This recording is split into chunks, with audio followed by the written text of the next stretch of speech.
ఏం చేస్తానో నేను చూపిస్తాను.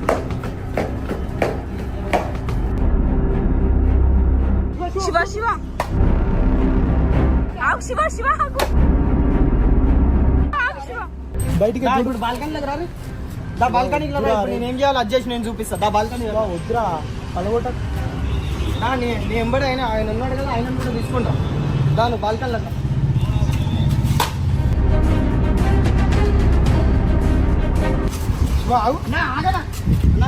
తెలియదు ఆగురా. ఏం తెలియదు అన్న, పెద్దగా అవుతుంది రా. తర్వాత రివెంజ్ తర్వాత నాకు తెలుసు. రివెంజ్ తర్వాత చేద్దాం. ఏం చేస్తున్నా ఏం చేస్తున్నా చూడు.